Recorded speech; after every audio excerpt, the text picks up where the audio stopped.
ஆவியின் பட்டயம் இது கிறிஸ்துவின் வசனம். ஆவியின் பட்டயம் கிறிஸ்துவின் வசனம் நித்திய ராஜ்ய புது வாழ்வு வழங்கும்.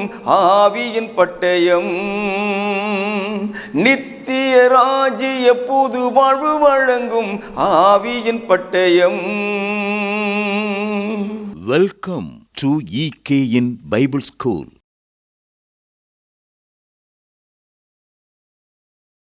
ஆண்டவராகிய இயேசு கிறிஸ்துனுடைய நாமத்தினாலே EKN வேதாகம பள்ளியின் மூலம் உங்களை சந்திப்பதிலே மிகுந்த மகிழ்ச்சி அடைகிறேன்.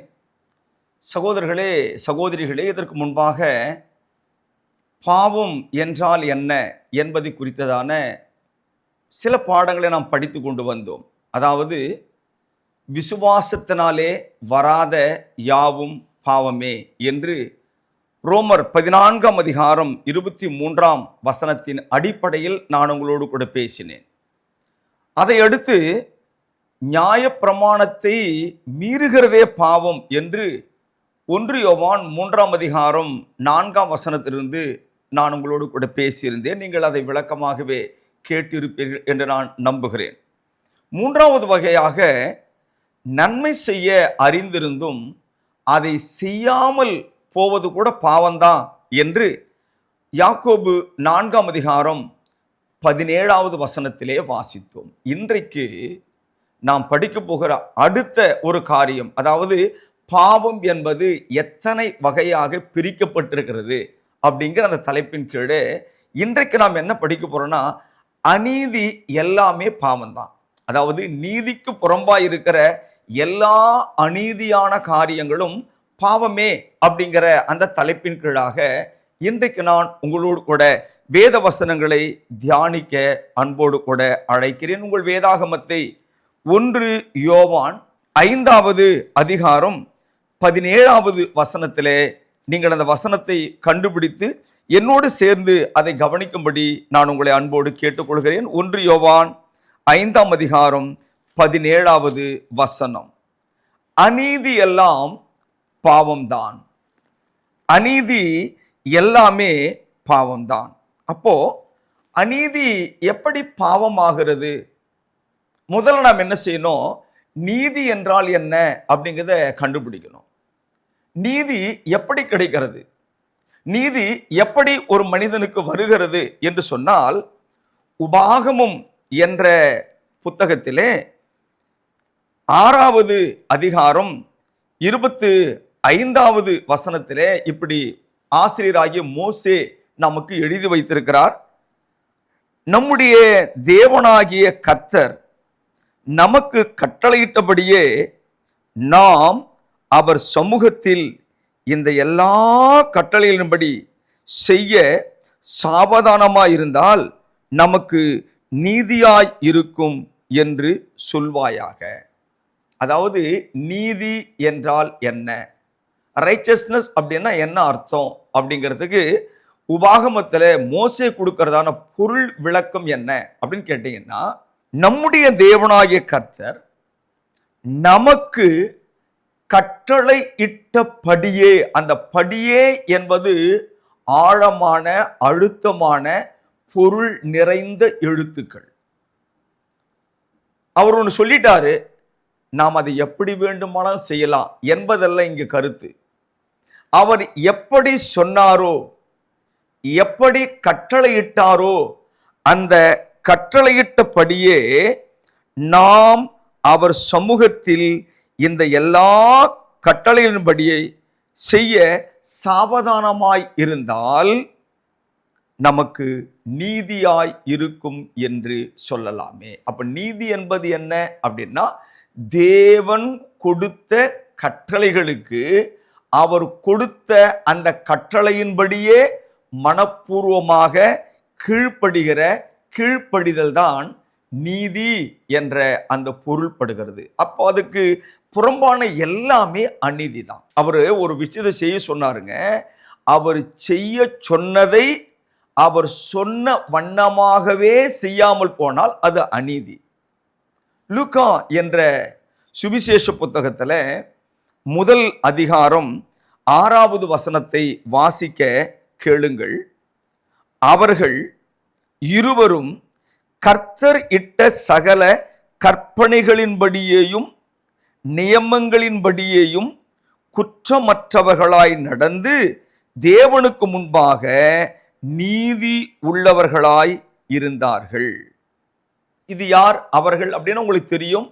சகரியாவும் எலிசபெத்தும் வயதான தம்பதிகள், குழந்தை பாக்கியம் இல்லாத தம்பதிகள், தேவனுடைய சமூகத்தில் ஆசாரிய ஊழியம் செய்து கொண்டு வருகிற ஒரு தெய்வீக பக்தி உள்ள குடும்பம் இந்த சகரியா எலிசபெத் என்கிற குடும்பம். இவர்களை அறியாத கிறிஸ்தவர்களே கிடையாது. இவர்கள் வேதத்தில் நமக்கு எப்படி அடையாளப்படுத்தப்படுகிறார்கள் என்றால், இவர்கள் இருவருமே நீதிமான்கள் என்று வேதம் சொல்லுகிறது. முதலாவது நீதி என்றால் என்ன நாம் படிச்சுட்டு இருக்கிறோம். இவர்கள் எப்படி நீதிமான்கள் ஆனார்கள் அப்படின்னு நீங்க கேள்வி கேட்டீங்கன்னா, 6ஆம் வசனத்தினுடைய கடைசி பகுதியை பாருங்க. தேவனுக்கு முன்பாக நீதி உள்ளவர்களாய் இருந்தார்கள். தேவனுடைய பார்வையிலே அவர்கள் நீதி உள்ளவர்கள். எப்படி? அது மேல போங்க. அவர்கள் இருவரும், அதாவது சகரியாவும் எலிசபெத்தும், கர்த்தர் இட்ட சகல கற்பனைகளின் படியேயும், அதுல ஒரு எழுத்தோ எழுத்தின் உறுப்போ இவர்கள் மாற்றிக்கொள்ளவில்லை. அந்த சட்டங்களை, அந்த பிரமாணங்களை, அந்த நியமனங்களை இவர்கள் தங்கள் வசதிக்கு ஏற்றார் போல சரி செய்து கொள்ளவில்லை. அந்த பிரேம் என்னவோ அந்த பிரேமுக்கு இவங்க போய் தன்னை ஃபிக்ஸ் பண்ணாங்களே தவிர, இவர்களுக்கு ஏற்றார் போல அந்த பிரேம் என்ன பண்ணல, அவங்க வளைத்து நெளித்து ஒடுக்கி சுருக்கி அவர்கள் அதை அமைக்கவில்லை. தேவன் கொடுத்த சட்டத்தின்படியே, பிரமாணத்தின்படியே, கற்பனைகளின்படியே அவர்கள் கீழ்ப்படிந்ததனாலே நீதிமான்கள் என்று வேதாகமும் அவர்களை சுட்டி காட்டுகிறது. அப்ப நீதி அப்படின்னா தேவனுடைய சட்டங்களுக்கு மனப்பூர்வமாக அப்படியே கீழ்ப்படிவது என்று பொருள். ரோமர் என்ற நிருபத்திலே நம்முடைய விசுவாசத்தின் தகப்பனாய் இருக்கக்கூடிய ஆபிரகாமை குறித்து, அவர் எப்படி நீதியை பெற்றுக்கொண்டார் என்பதை குறித்து ஒரு அழகான ஒரு பகுதி நமக்கு இங்கே பதிவு செய்யப்பட்டிருக்கிறது. ரோமர் 4ஆம் அதிகாரம் 22வது வசனம். ஆகையால் அது அவனுக்கு நீதியாக எண்ணப்பட்டது. எது நீதியாக எண்ணப்பட்டது என்று சொன்னால், ஆபிரகாமுக்கு தேவன் ஒரு வாக்குத்தத்தம் செய்தார். அந்த வாக்குத்தத்தத்தை அவன் அடையும்படியாக காத்திருக்கிறான். அப்படி காத்திருக்கிற வேளையிலே தேவன் சொன்னதை நிறைவேற்ற அவர் வல்லவர் என்ற அந்த வார்த்தைக்கு அல்லது சத்தியத்திற்கு, அந்த சட்டத்திற்கு தன்னை உட்படுத்திக் கொண்டவன் எங்கேயுமே அவன் அவிசுவாசத்தை தொடவோ அதை குறித்து சிந்திக்கவோ இல்லை. அவன் சரீரம் செத்து போனது. இதே அதிகாரத்தில் வாசிக்கிறோம். அவனுடைய மனைவியினுடைய கர்ப்பம் ஒரு குழந்தையை சுமக்கும் நிலையை அது தவறிவிட்டது, பலவீனப்பட்டது வயதின் முதிவினாலே. ஆகவே நிலை தலைகீழாக மாறி போனாலும், அது நடப்பதற்கான சாத்தியங்களே இல்லாமல் போனாலும், ஆபிரகாம் என்ன செய்கிறாரு? தேவன் சொன்னார், அதை நிறைவேற்றுவார். ஆகவே அந்த வார்த்தையை நான் கேட்டேன், நான் பெற்றுக்கொண்டேன், அதற்கு நான் மனப்பூர்வமாக கீழ்ப்படிவேன் என்று சொல்லி மனப்பூர்வமாய் கீழ்ப்படிந்ததினாலே அந்த கீழ்ப்படிதல் ஆபிரகாமுக்கு நீதியாக எண்ணப்பட்டது என்று சொல்லுகிறது. அப்போ நீதி என்றால் என்ன? சட்டங்களுக்கு கீழ்ப்படிவது நீதி. நம்முடைய பாடத்தின் தலைப்பு என்ன? அநீதியெல்லாம் பாவம். அநீதியெல்லாம் பாவம். அப்படின்னா அநீதி என்ற வார்த்தைக்கான பொருள் என்ன? அநீதி எப்படி பாவம் ஆகிறது? அநீதி என்றால் என்ன அப்படின்னு கேட்டீங்கன்னா, நீதி இல்லாத நிலை அநீதி. தேவனுடைய சித்தத்திற்கு எதிரான ஒரு வாழ்க்கை அநீதி. தேவன் சொன்ன சரியான வழியை, சரியான போதனையை, சரியான உபதேச சட்டங்களை விட்டு விதி மாறி விலகி நிற்பது, நமக்கு ஏற்றாற்போல் அவைகளை மாற்றிக்கொள்வது, அது ஒரு அநீதி. சரியா சொல்லணும் அப்படின்னா, சரியான வழியை விட்டு வழி விலகி நாம் வாழ்கிறோமே, அவைகள் எல்லாமே அநீதி, அநீதி, அநீதி என்று வேதாகமம் ஓங்கி ஒலிக்கிறது. சரி, நம்முடைய தேவன் எப்படிப்பட்டவர் அப்படிங்கிறத ஒரு சில வாக்கியங்களாலே நான் உங்களுக்கு சொல்ல விரும்புகிறேன். உபாகம புத்தகத்தில் 32வது அதிகாரம் 4வது வசனத்தை வாசிக்க கேளுங்கள். 32ஆம் அதிகாரம் 4ஆம் வசனம். அவர் கன்மலை, அவர் கிரியை உத்தமமானது, அவர் வழிகளிலெல்லாம் நியாயம், அவர் நியாயக்கேடு இல்லாத சத்தியமுள்ள தேவன். ரொம்ப முக்கியமான வார்த்தை, அவர் நீதியும் செம்மையுமானவர். அப்ப தேவன் எப்படிப்பட்டவர் என்று சொன்னால் நீதி உள்ளவர். அப்படின்னா அவர் எந்த ஒரு காரியத்தையும் சட்டங்களின் ஊடே, சட்டத்தின் வழியாக பார்ப்பாரே தவிர, எது எப்படி வந்தாலும் பரவாயில்ல, நீங்க எப்படி வேணா துதித்தால் பரவாயில்லை, நீ எப்படி வேணா ஸ்தோத்திரம் சொன்னா பரவாயில்லை, எப்படியோ எனக்கு ஆராதனை பண்றியா அது போதும், என்னை ஏதோ ஒரு நேரத்தில் நினைக்கிறியா அது போதும் என்று அப்படி நினைக்கிற தேவன் அல்ல. யாராயிருந்தாலும், எப்பேற்பட்ட பக்திமானா இருந்தாலும், எப்பேற்பட்ட விசுவாசியா இருந்தாலும், தன் உடலையே சுட்டெரிக்க கொடுக்கக்கூடிய அளவிற்கு அவன் தேவன் மேல் பற்றுதல் உள்ளவனா இருந்தாலும், அவன் செய்கிற காரியங்களில் தேவன் சட்டத்தை அங்கே வைத்து அதிலே அவன் நீதியை பார்க்கிறார். காரணம் என்னன்னா, தேவன் நீதி உள்ளவர், செம்மையானவர் என்று சொல்லுகிறது. சங்கீதங்களின் புத்தகத்திலே 145ஆம் சங்கீதம் 17வது வசனம். கர்த்தர் தமது வழிகளிலெல்லாம் நீதி உள்ளவரும் தமது கிரியைகளிலெல்லாம் கிருபை உள்ளவருமாய் இருக்கிறார். அவர் தமது வழிகளிலே நீதி உள்ளவராய் இருக்கிறதுனால அநீதியான காரியங்கள் எதையும் அவர் நீதியாக எண்ணிக்கொள்வது கிடையாது. அதனால்தான் ஒட்டுமொத்தமா யோவான் சொல்றாரு, அநீதி எல்லாமே பாவம் தான்ப்பா. ஏன் அநீதி பாவம்? தேவன் நீதி உள்ளவர். அந்த நீதி உள்ள தேவன் அநீதியான காரியங்களுக்கு அவர் துணை போகவே மாட்டார் என்பதுதானே இதனுடைய பொருள். ரோமர் என்ற நிருபத்திலே 7வது அதிகாரத்தினுடைய 12வது வாக்கியத்தை வாசிக்கிறேன், கவனியுங்கள். ரோமர் 7ஆம் அதிகாரம் 12வது வசனம். ஆகையால் நியாயப்பிரமாணம் பரிசுத்தம் உள்ளதுதான், கற்பனையும் பரிசுத்தமாயும் நீதியாயும் நன்மையாயும் இருக்கிறது. தேவன் பரிசுத்தர், தேவன் நீதி உள்ளவர், தேவன் கிருபையுள்ளவர். ஆகவே அவர் கொடுத்த பிரமாணங்கள், அவர் கொடுத்த சட்டங்கள், அவர் கொடுத்த உபதேசங்கள், அவர் கொடுத்த நீதி நியாயங்கள் எல்லாமே பரிசுத்தம் உள்ளது, நீதி உள்ளது.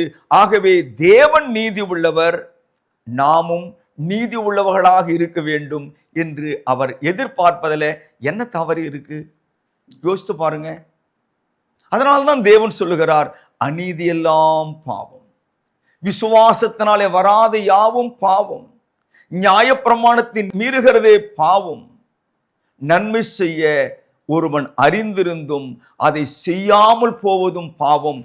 அதே மாதிரி தான் இந்த இடத்துல அநீதி எல்லாம் பாவமே என்று சொல்லுகிறார். சரி, இப்போ அநீதி அப்படிங்கிறது நீதிக்கு எதிரடையாக இருக்கிறது. இந்த நீதிக்கு எதிரடையாக இருக்கிறதுனால இது எப்படியெல்லாம் பாவமாக பார்க்கப்படுகிறது அப்படிங்கிறத கொஞ்சம் நாம் விளாவறிய பார்க்கலாம். தேவ சித்தத்திற்கு எதிராக இருப்பதுதான் அநீதி அப்படின்னு ஏற்கனவே உங்கள்கிட்ட பேசும்போது சொல்லி இருக்கிறேன். உதாரணமா, தேவன் உண்மையை பேசுகிறவர், உண்மையாய் இருப்பவர், உண்மையாய் விளங்குபவர். அவரிடத்தில் பொய்யே இருக்காது. வேதமே சொல்லுகிறது, அவர் பொய் சொல்லே மனுஷன் கிடையாது. ஆக தேவன் உண்மையே பேசுகிறவர். இந்த உலகம் பொய்யை விசுவாசிக்கிறது, பொய்யை நம்புகிறது. அதனால அந்த பொய்க்கும் உண்மைக்கும் நடுவில் நீதி அநீதி என்கிற ஒரு வித்தியாசம் இருக்கிறதுனால பொய்யோடு தேவன் இணைந்து போக மாட்டார். பொதுவாக இந்த உலகத்தில் பாவம் அப்படின்னா ஒரு நபரை பார்த்து, ஓ ரொம்ப பாவமான மனுஷன்பா, ரொம்ப வித்தியாசமான மனுஷன், இவர் மோசமான மனுஷன் அப்படின்னு யாரை பார்த்து சொல்லுவாங்க அப்படின்னா, ஒரு கொலைகாரன் இருக்கிறான்னு வச்சுங்களேன், அந்த கொலை செய்தவன் குற்றவாளி. இந்த உலகம் அப்படிதான் பார்க்குது.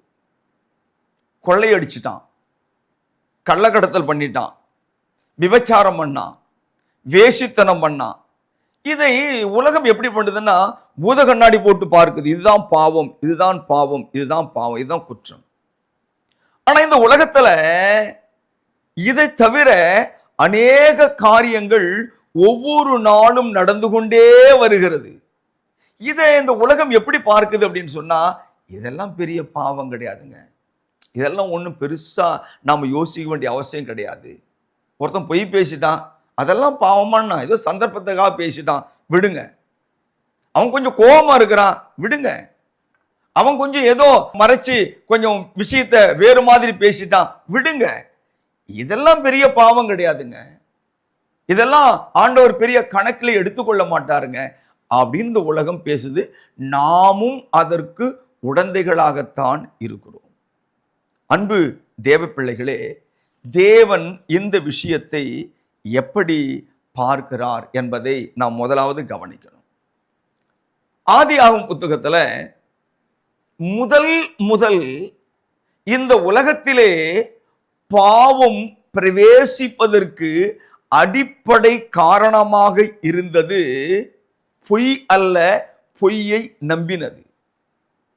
ஏவாள் பொய் சொல்லல, தேவன் ஒரு உண்மையை சொன்னார், தேவன் ஒரு சட்டத்தை கொடுத்தார். ஆனால் பிசாசானவன் சொன்ன பொய்யை அவள் நம்பினாள். ஆதியாகமம் 3வது அதிகாரத்துல 4-5 வசனங்கள் வாசிக்க கேளுங்கள். ஏவாள் இங்கே பொய் சொல்லவில்லை.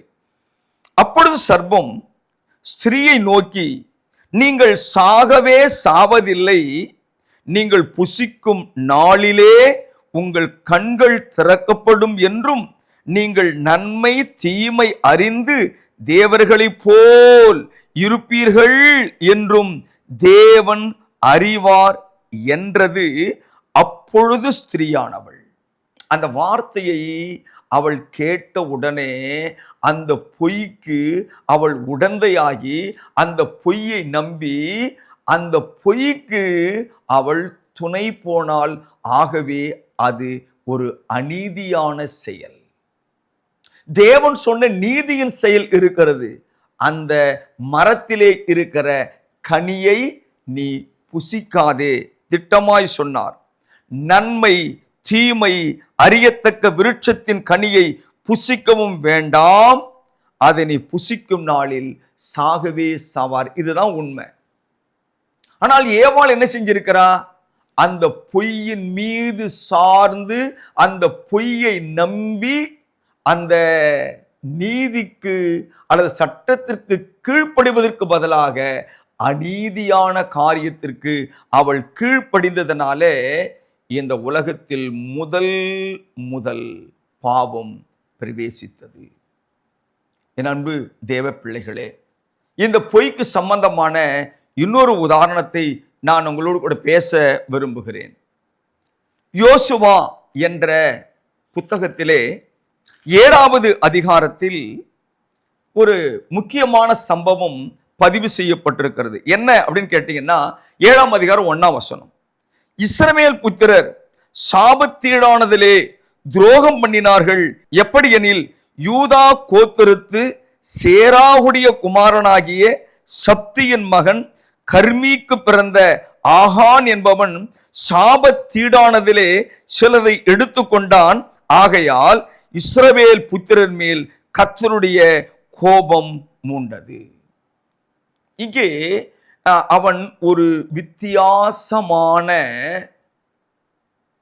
சாபத்தீடான ஒன்றை அவன் எடுத்துக்கொண்டான் அல்லது அபகரித்தான் என்று சொல்லுகிறது.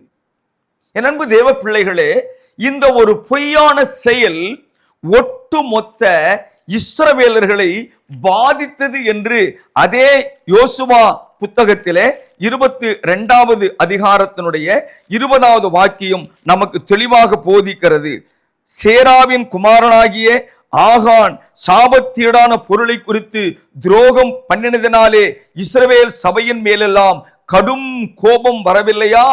அவன் ஒருவன் மாத்திரம் தன் அக்கிரமத்தினாலே மடிந்து போகவில்லை என்று கர்த்தருடைய சபையார் எல்லாரும் சொல்ல சொன்னார்கள் என்றார்கள். அப்போ அவன் ஒருவனுடைய அந்த பொய், அந்த ஒருவனுடைய வஞ்சனை, அந்த ஒருவனுடைய மாயமாலம் ஒட்டுமொத்த இஸ்ரவேலை பாதித்தது அல்லவா? காரணம், தேவன் ஒரு நீதியான சட்டத்தை கொடுத்தார்.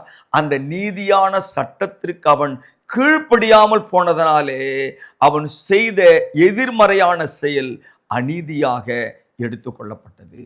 கலாத்தியர் 5ஆம் அதிகாரத்தினுடைய 19 முதல் 21வது வசனம் வரைக்கும் வேதாகமும் மாம்சத்தின் கிரியைகளை குறித்து நம்மோடு கூட பேசுகிறது. கலாத்தியர் 5ஆம் அதிகாரம் 19 முதல் 21 வரை வாசிக்க கேளுங்கள்.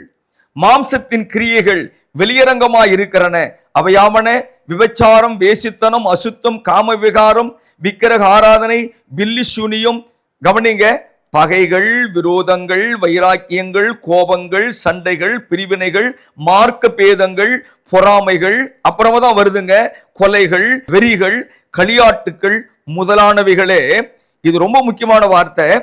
இப்படிப்பட்டவைகளை செய்கிறவர்கள் தேவனுடைய ராஜ்யத்தை சுதந்திரிப்பதில்லை என்று முன்னே நான் சொன்னது போல இப்பொழுதும் உங்களுக்கு சொல்லுகிறேன். அப்படின்னா, பகை ஒரு பெரிய பாவமா? விரோதமா இருக்கிறது ஒரு பெரிய பாவமா? வைராக்கியமா இருக்கிறது ஒரு பெரிய பாவமா? நான் அவன் மேல கோபமா இருக்கிறேன், அது கூட பெரிய பாவமா? அவங்க மேல சண்டை போடுறேன், கணவன் மனைவி கிடையே ஒரு சண்டை வருது, அது ஒரு பாவமா?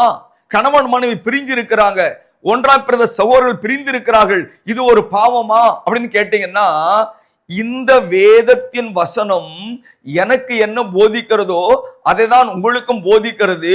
கொலை செய்தவன், விபச்சாரம் செய்தவன், வேசித்தனம் செய்தவன், நாட்டை காட்டி கொடுத்தவன், துரோகி, இப்படி பெரிய பெரிய பெரிய பெரிய குற்றங்களிலே அகப்பட்டவனுக்கு என்ன தண்டனையோ அதே தண்டனை தான் அநீதியின் கீழ் வருகிற பாவம், பகை, விரோதம், குரோதம், சண்டைகள், பிரிவினைகள், மார்க்க பேதங்கள், பொறாமைகள், இவைகளும் கூட அடங்குவதனாலே என் அன்பு தேவ பிள்ளைகளே, அநீதியான எந்த செயலும் நரகத்தின் பிள்ளைகளாக நம்மை மாற்றுகிறது, நரகத்தின் சொந்தங்களாக நம்மை மாற்றுகிறது.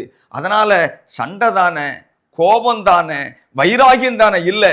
இந்த செய்தியை கேட்டு நிறைவு செய்கிற இந்த நேரத்தில் நீங்கள் யார் மேலாகிலும் வைராக்கியமாய் இருந்தீர்களே ஆனால், கோபம் உள்ளவர்களாய் இருந்தீர்களே ஆனால், சண்டை பண்ணுகிற குணம் உங்களுக்கு இருக்குமே ஆனால், வைராக்கியம் இருக்குமானால், இப்பொழுது புரிந்து கொள்ளுங்கள், அநீதியான காரியங்கள் யாவுமே பாவம் என்பதனாலே இந்த பாவமான செயலை விட்டு வெளியே வாங்க தேவன் தாமே உங்கள் யாவரையும் ஆசீர்வதிப்பாராக.